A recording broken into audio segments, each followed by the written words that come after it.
transport operators in the region, the three bus companies and Nexus, who operates the metro, came together and signed a hate crime charter around 2 years ago. And we've all committed to actions coming out of that. So there are now hate crime champions in bus stations and bus depots across the region on metro.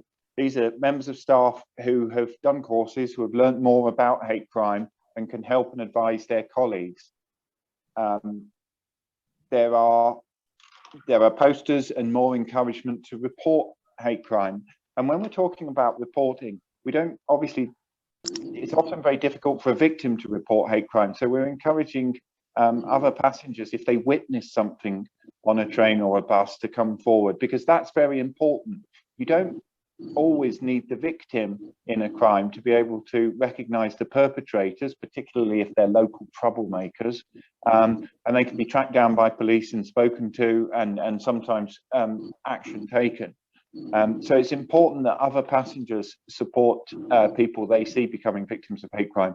And finally, we're putting more staff out onto public transport than ever before. So on metro, we've got more people working in customer service roles. I know we'd all like to see somebody on every train, somebody on every station. It's just not possible in financial terms to pay for all those staff to be at every station all the time. But by more staff being out there and with better training, we're starting to make a difference. It's not enough, but we're doing more than we have done ever before. Okay, would any of the panel just like to wave frantically, and just I can make sure you're unmuted if you've got a response to that? Yes, Liz? Yeah, what I'd like to say is, you know, Hugh, what you've said is great in terms of the policies and the statements. And what we heard, and I'm sure you'll agree with this, what we heard in that little film was it's about people as well. So how, like the bus driver who won't ask people in with prams to move for wheelchairs.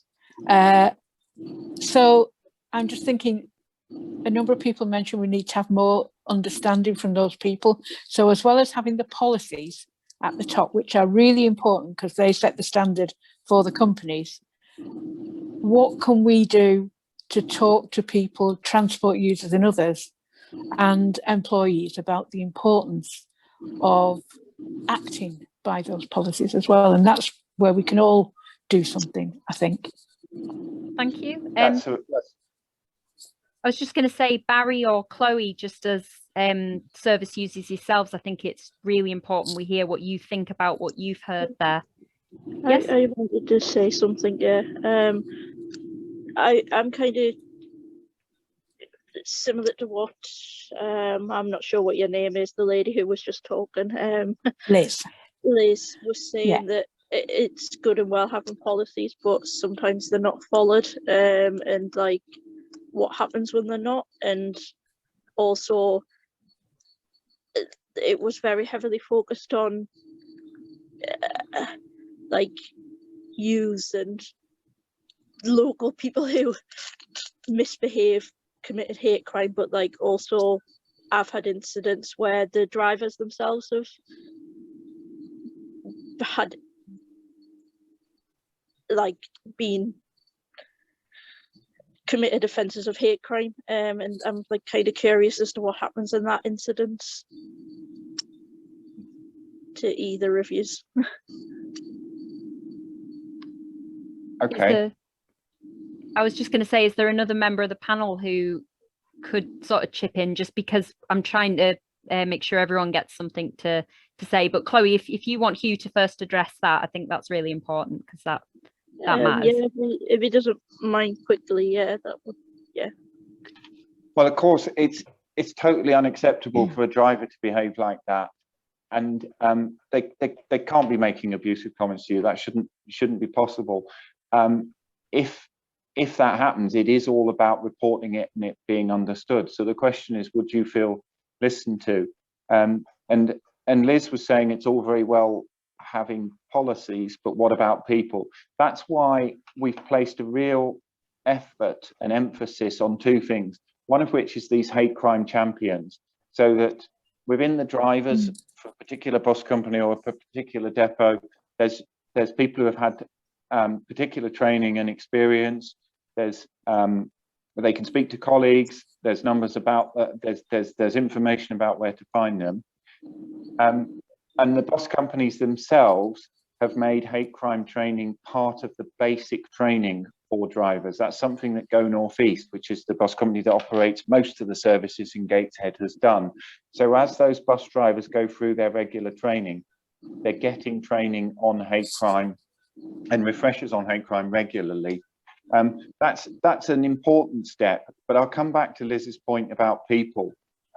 Something we wanted to do just before the pandemic started was bring people who'd experienced hate crime, victims of hate crime, together with public transport employees, so that there was a better understanding of what it feels like for you.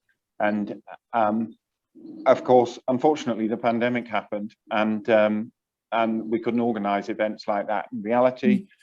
We need to do them virtually, and that's definitely something we want to do as a next step. And of course, the video itself is a great way of doing that, because it's a way you can communicate quickly with a large group of people. Bus drivers are out there driving buses every day. There's limited opportunity to train with them, but a video like this is a great way to reach a lot of people quickly. We need those face-to-face sessions as well.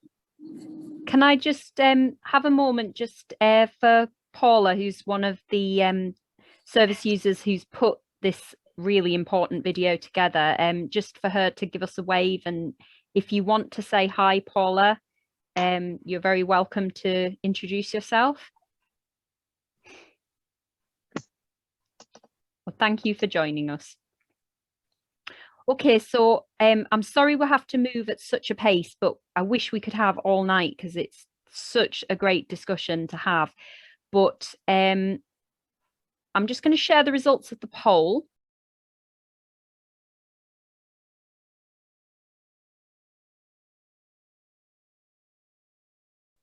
There we go. So the next question that came up is on a slightly different theme, and it's education this time. And it was a question that came up from a conversation that I was having with Your Voice Counts, and I believe it was Gary and Chloe who identified the issue. And that question was around education, and are we doing enough work in schools with young people around issues of disability hate crime? So I'm going to kind of just leave that one open, and someone from the panel could kind of start us off, please. I believe you're all unmuted. Please wave at me if you're not. Can I come in here, Victoria? Is that all right? Just quickly. Education is absolutely key. For me, being a perpetrator of hate crime isn't something people are born into. It's a learned behaviour, and that behaviour needs to be challenged at the earliest opportunity. I think schools are finally starting to click onto this, that identity-based bullying needs to be addressed in schools. We, from the engagement team and Northumbria Police, have a really good hate crime awareness package, which then feeds into the hate crime champions that Hugh was talking about. But it's important that the impact that hate crime can have on those who are targeted for who they are is shared with as many people as possible, because it could be that it's a microaggression and the person doesn't intend any harm, or it could be that they do intend to hurt somebody either physically or psychologically. But if we can explore that hurt and that impact as early as possible with people, then hopefully we can make a bit of a change within society so that there aren't victims of hate crime, because we don't have the perpetrators anymore. Thank you. Joanne, did you have something you were going to add? Yeah. My cameras went off. I can't see nothing. We can see you. We can hear you, Barry, still. Well, the camera's not on. My playing screen's blank. Is your battery low, do you think? No, I just charged my phone earlier. Oh, I don't know. Your camera Just try is touching your phone. enabled at this end, so it might be a technical issue with the camera at your end. Do you want to try leaving the meeting, coming back in, Barry? Are you able to do that? I'll try it, yeah. And I'll let you straight back in. I'll be looking for you. Thank you. That's no problem. Hi, I can see Graeme's got his hand up. He might be about to say the same thing as me. Some people in this meeting, Paula and Peter, along with Graeme, have been into secondary schools in South Tyneside to talk to young children about the effects disability hate crime has had on them. Stuart Chappell as well, before he decided to go to Skills for People, used to do that with us. It was to do with funding that it stopped, really, like a lot of things, but it was a great opportunity. We made some great links with schools in South Tyneside. Yeah, thank you. Graeme, then, yeah, do you want to add? Yeah, I think, to be honest, it's a difficult one, but really it's about the effectiveness. And I'd just like to echo what Joanne said there. You can't underestimate the value of having actual people who have those disabilities delivering that training. It is so much more impactful when people are talking about real experiences than, to be candid, and I've done this before, as a professional, stood up in front of people talking about issues that don't actually, to be candid, don't affect me personally. And I can be as impassioned as I can be about that. But I, in all honesty, I couldn't hope to have the impact that somebody talking about the lived experience has. You know, that's not about ticking boxes. That's actually about the impact and the effectiveness of talking to people. And what I would say, without going on too much, particularly around young people, that is absolutely crucial that children who don't have disabilities have a good awareness of children and adults with disabilities and the fact that we're all part of the same society. We have to look after each other. Thank you, Graeme. I'm just going to ask Claire, because she's been waiting, but thank you. That's all really relevant. Thanks a lot, Victoria. I quite agree, Graeme. You're quite right. It would be better for people who have disabilities to actually advise and learn those that don't what it's like and how it feels.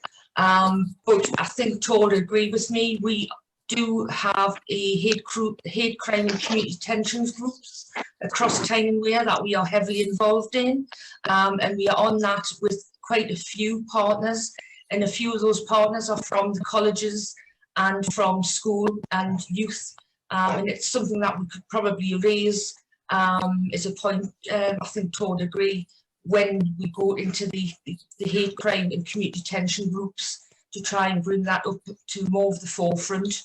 And as Nexus, we do have a youth liaison officer. She goes into schools. Obviously at the moment she can't, but she does virtual meetings and virtual sessions with schools, and part of her remit is obviously it's antisocial behaviour and keeping safe on Metro, but she also does put a bit of hate crime into that as well, because obviously, as we know, children, I don't mean to sound awful, but children can be awful without realising they're being awful. I've just noticed, sorry Claire, Susie and Anthony have got a hand up. Are you able to just wait till the end to ask a question? And I promise we'll come back to you. I've written your name down, top of the list, your first question. I'm just going to launch the next poll just to keep things moving, and it's probably worth reminding everyone this is all being recorded at this point. You've got my email if you've got any questions or concerns around that. And also just to thank everyone, this has been really tough just keeping across all these screens, but I'm doing my best, and I'm gonna play the video at 5 o'clock when we finish for those people who've had to enter the session late so no one feels they've missed out. I will play it one more time. Okay, so I'm just going to launch another quick poll. So this time is about reporting hate crime, and it's just to say, do you know how you would report a hate crime?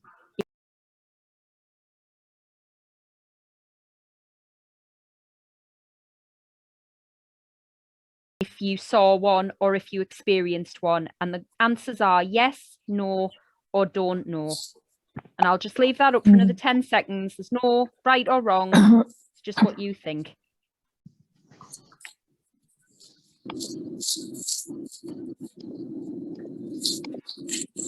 Okay, I'm going to end the polling.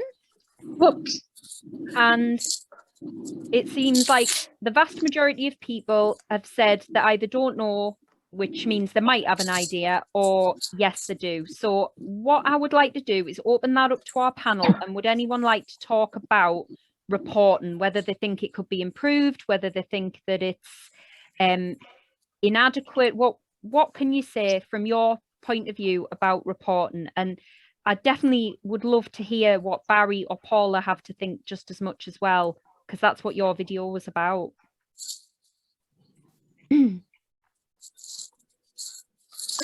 Well, I'm happy to start off if no one else. I mean, to go there, Barry. Were you wanting to go there? It looked like you were going to talk, and then I was just waiting if Paula did or not. I am shy. Too polite. I think that the film touched on some of the barriers, people being frightened of uniformed officers coming to the house. Paula mentioned that in the film, and just not knowing, thinking that the police aren't going to do anything about it is another barrier. Yeah. How do you think it could be better, Barry? I would say probably more inspectors on the buses or on the metros, and even on the metros have got cameras in there. To see like someone getting picked on, bullied, they should like automatically get the police or the driver should stop at the station and come and like help the person who's getting bullied or picked on.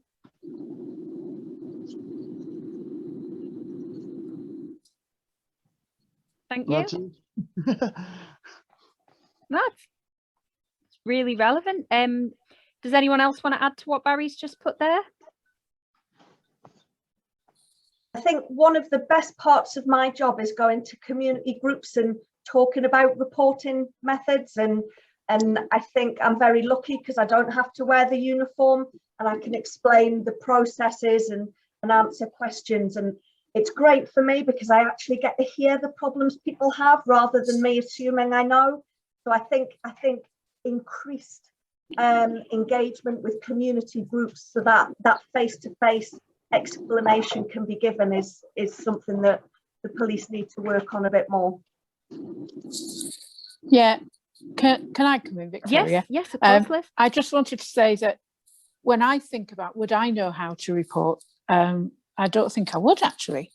So that says to me there needs to be a much more visible way, and lots of you talked in the film, in the animation, about reporting and not wanting to do that, and it's difficult. And some people had some suggestions, didn't they, about how there could be like a dedicated line as well to report. So I think we probably all need to do a bit more work there, me included, so that I know how to do that and make sure that I know how to let everyone else know as well. Absolutely. That was the first thing I thought of, was I wouldn't know myself how to report if I was a witness to something like that. And we all should be a community together, knowing how to support each other. So I'm just going to move on to the next poll question. I noticed there's a lot of people who've got questions and are being so patient waiting from the audience. Natasha, I see your hand up. I am going to do the Q&A for the last 15 minutes. Okay, so everyone who I've noticed so far, I've got Susie and Anthony, Catherine, and now Natasha as well. And I will come to you and you'll be able to ask your questions, I promise. I think Anne's got a hand up as well. Anne as well? Okay. Yeah. Honestly, I am definitely doing this with a co-host next time, and all of you can be the top volunteers to come and help me out. Okay, so right, I'll do the next poll. Technology letting me down. Okay, there's only 2 more of these, so this is the third. So how best can organisations work together to share best practice with reporting, supporting victims and preventing hate crime? No, it's fine. I'm on fine.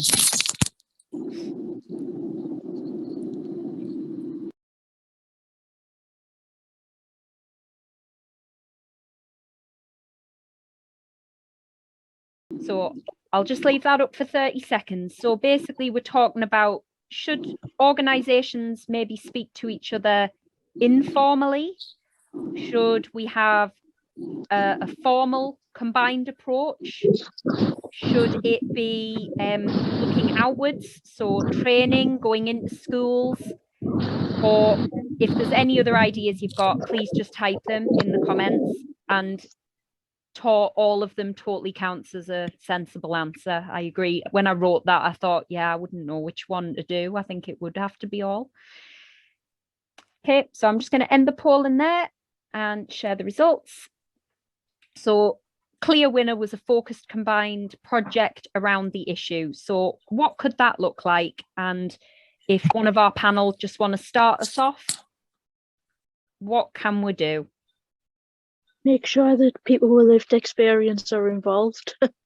That's the kind of the key thing, that there's no point in there being a focus group, like someone said before, without the voices of people who've actually had those experiences. Absolutely. I really agree with you, Chloe. I've worked a lot in mental health, and there's such a strong service user volunteer movement, but how many of those voices actually get listened to make some of the meaningful change? Yeah. Does anyone else want to add to that? Did you have anything to say, Paula? Can you hear us, Paula? Yes, I'm here. Did you have anything to say, Paula, about that, about how professionals could tackle hate crime? I think the film is really good, and I think your ideas is really helpful and really good also.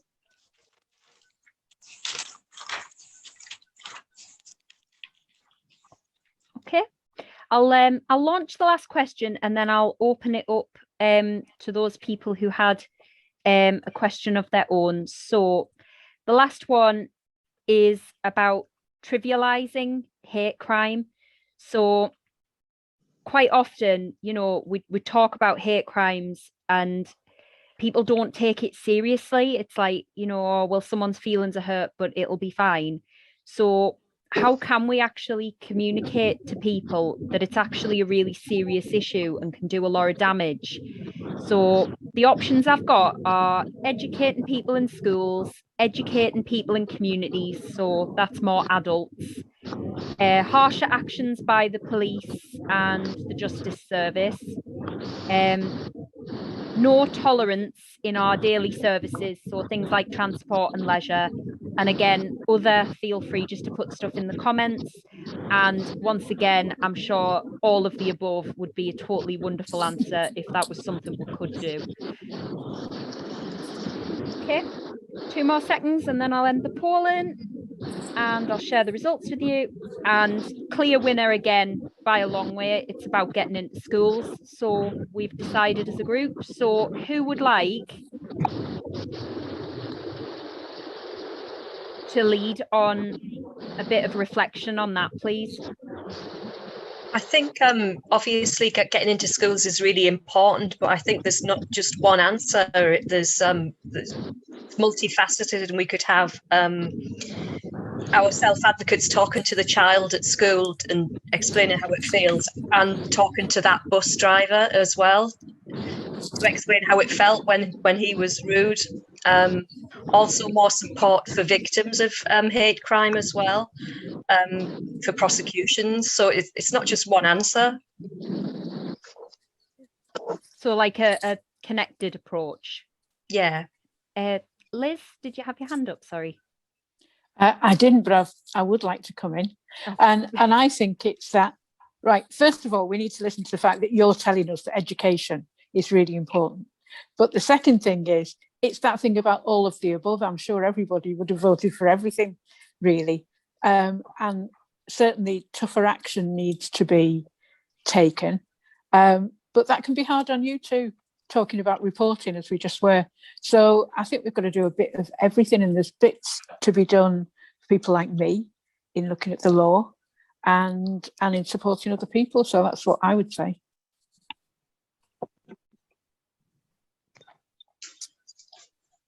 Thank you. What I'm going to do is move it to the Q&A, and that's about 10 minutes of time for the rest of you to be unmuted and to pose a question.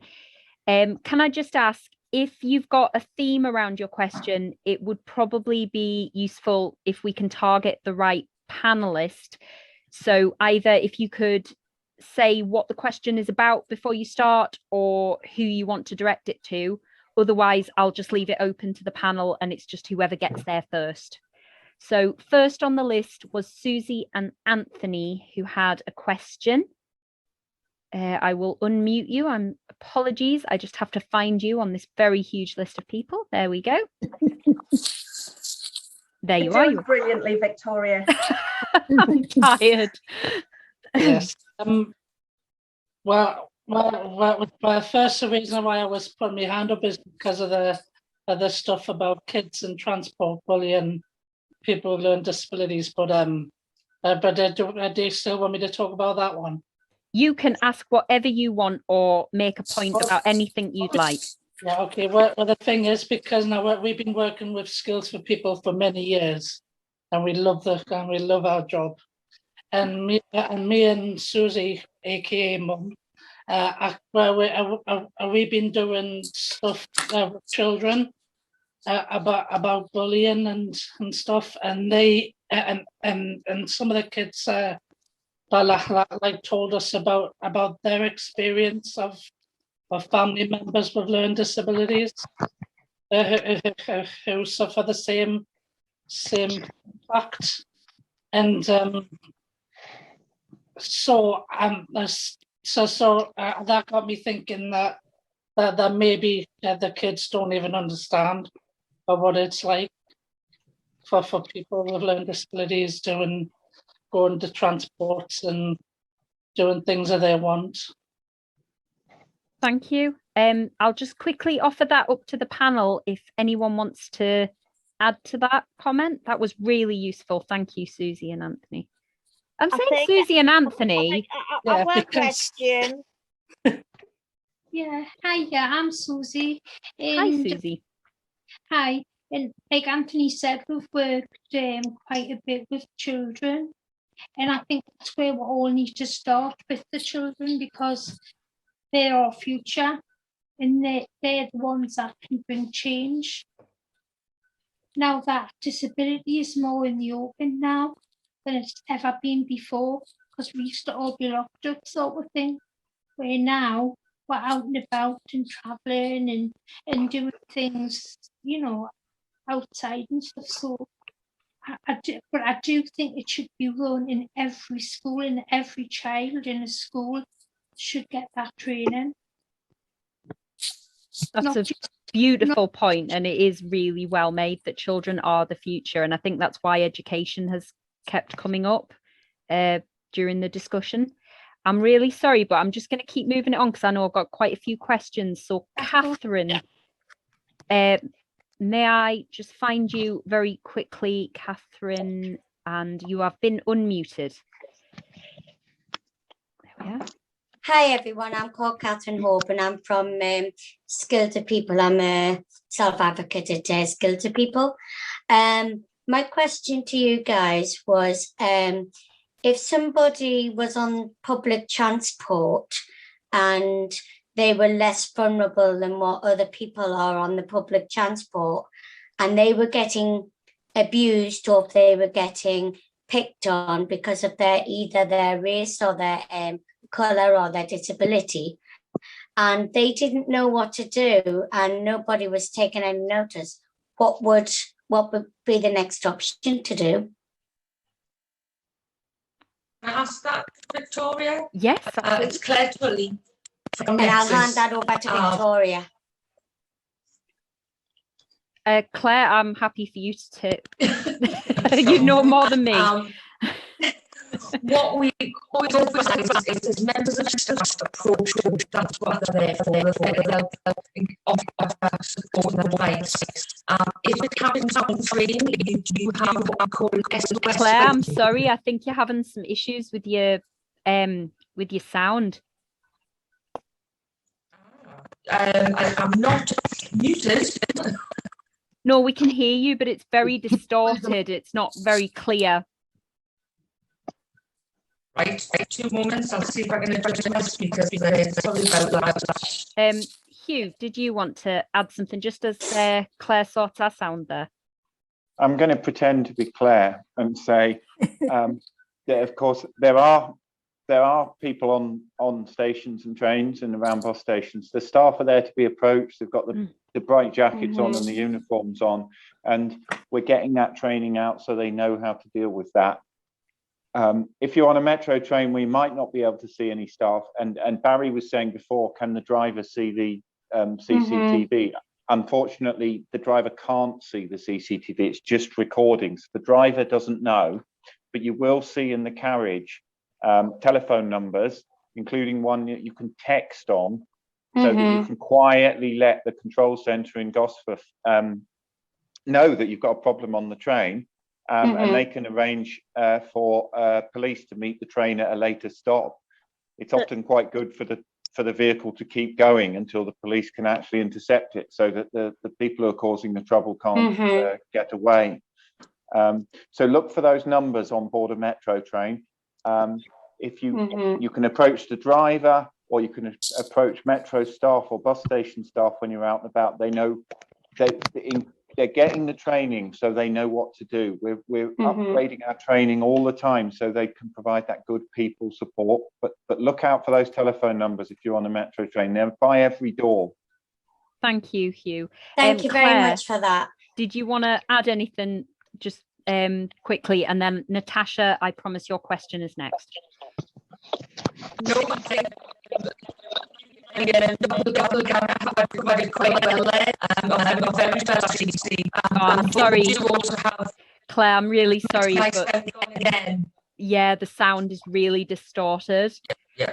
If you've got any comment, then if you want to type it, and I'll make sure it's read out, just save you panicking too much about tech issues while we've only got 5 minutes.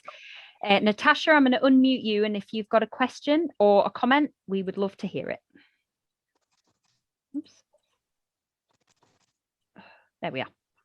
I wanted to share something. I'm autistic and registered as disabled, and one time I went out with my four-wheeler walker, and a group of school kids close to my house were watching me. And first of all, they were shouting disabled abuse at me, and then it turned sexual. And they were following me down the street. And they followed me down the street right through the shop. And I got inside the shop, and I was so frightened, I was shaking. And then they were on the bike, and I could see them. They were circling outside. So I just wanted to tell you what I did. I actually called 999 and reported it. And I said, I'm really sorry. I don't know whether this is the right thing to do, but I'm completely frightened and I don't know what to do. And even though these kids, they were kids, and they probably were they were probably no older than 11, were following me. I just thought that something needed to be done, and so the police came out and helped me get back, and actually helped me report it. And they said if it's an emergency like that, you've got to call 999 or you can call 111. So I just wanted to share my story.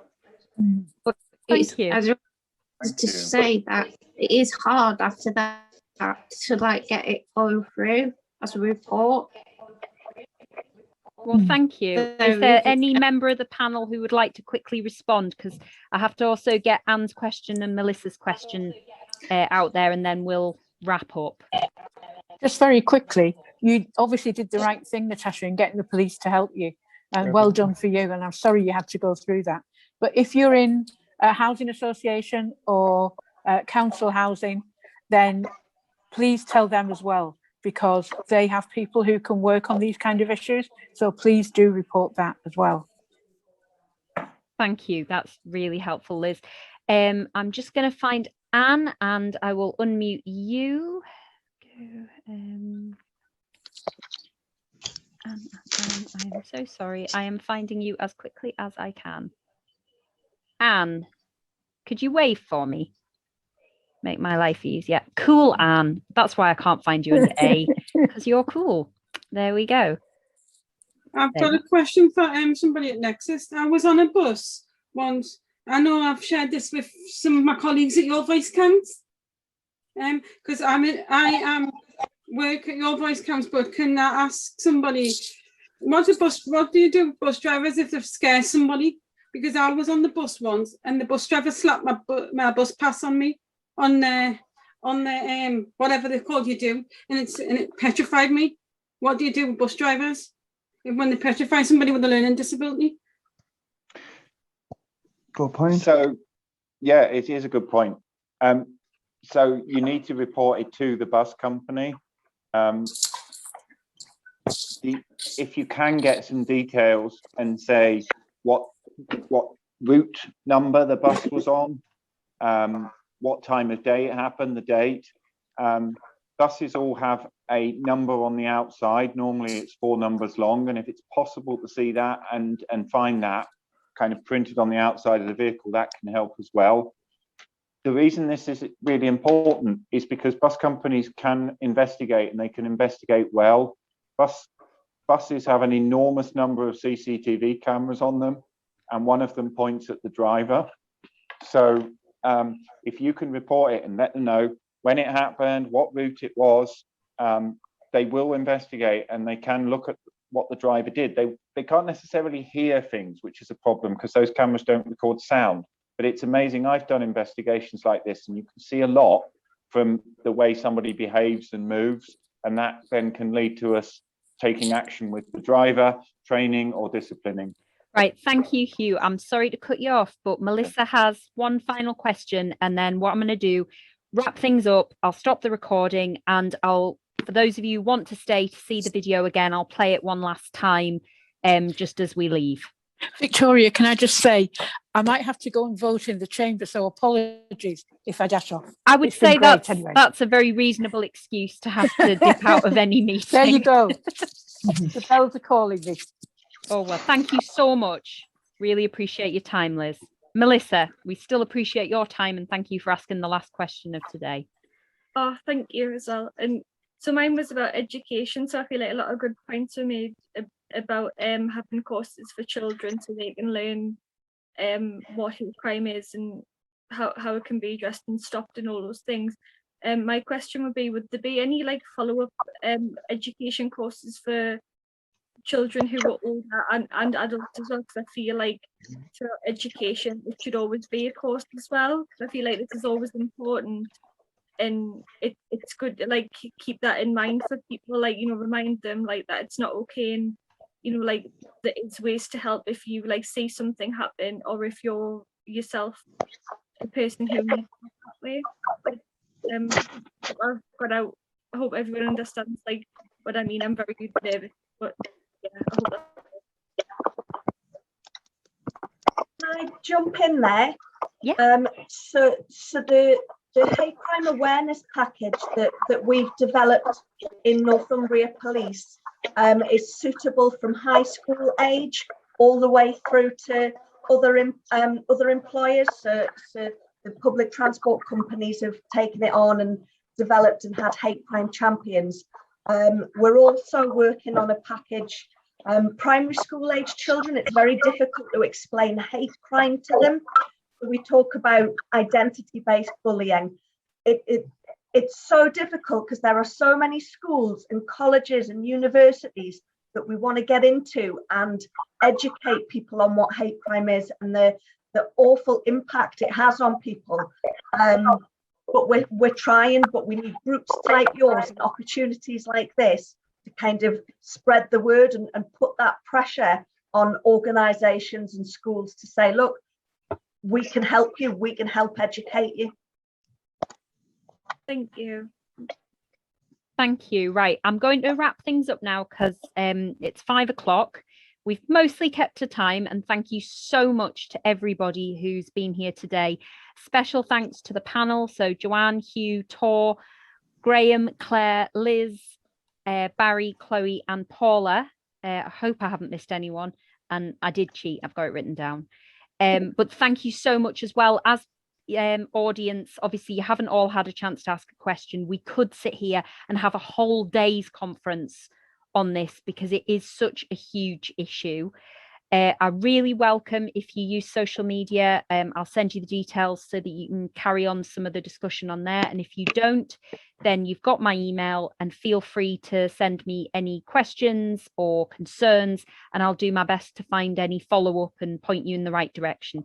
Catherine, you can see us out, and then I'm going to stop the recording. I just want to say thank you. I just want to say thank you for inviting us to this today, because it's been very, very interesting listening to what everyone's been saying, and it's been so important to everyone, because not just to myself being a disabled person, but other people who are able-bodied get abuse as well, not just people with disability.